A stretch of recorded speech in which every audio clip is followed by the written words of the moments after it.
Welcome back. It's time to take a closer look at this Luger that my grandfather brought back from World War II. The story passed down through his sons is that he picked this up off of a deceased German officer. These pistols were highly prized and many of them got sent back home. What's interesting about this pistol is that it was made for the Imperial Army of Germany. It is a 1918 dated P08 Imperial Luger manufactured by the Royal Arsenal at Erfurt. This pistol was produced in the last year for the Royal Arsenal at Erfurt before Armistice.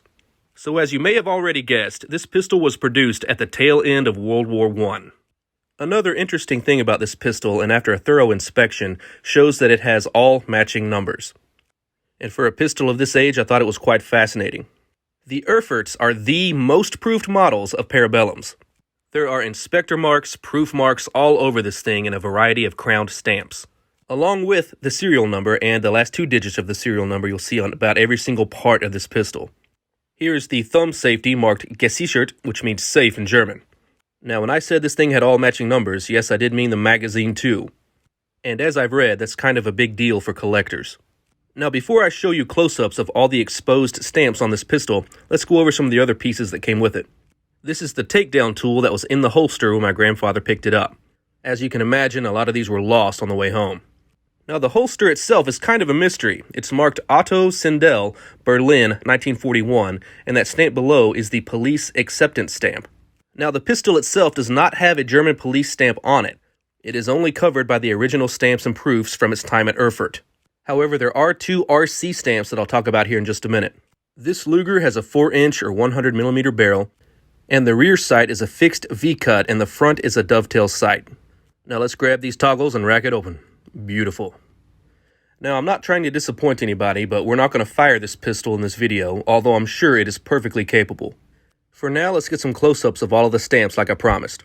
Here's a close-up of the holster with the police acceptance stamp on the bottom and above Otto Sindel, Berlin, 1941. Here's a close-up of the takedown tool in the pocket where it rests.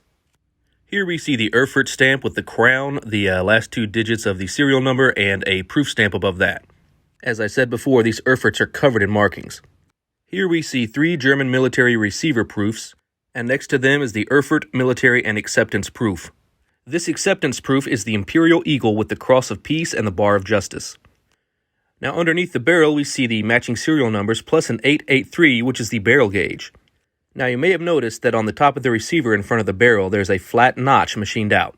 This is because around August of 1916, the German military directed that all Luger receivers in current production were to be notched for the rear sight of an artillery Luger.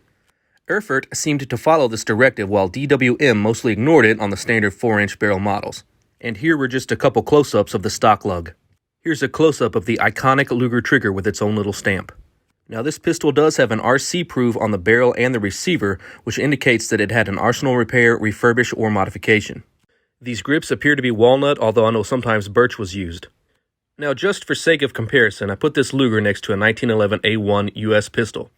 As you know, these two pistols and their variants went head-to-head against each other during World War I and World War II. They each have their pros and cons, but if I had a choice, I'd carry the good old 1911.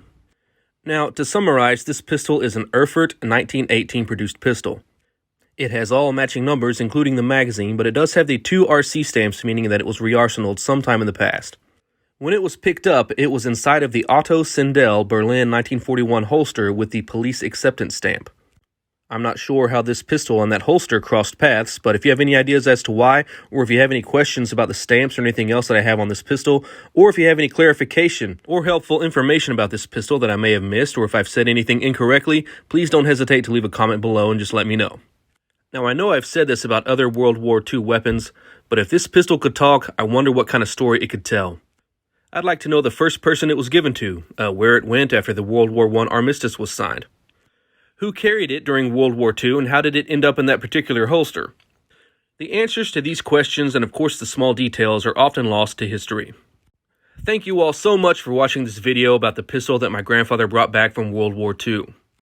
I try to release content at least twice a week, so if you like what you see, please like and subscribe. I hope to have you back soon. Have a great day.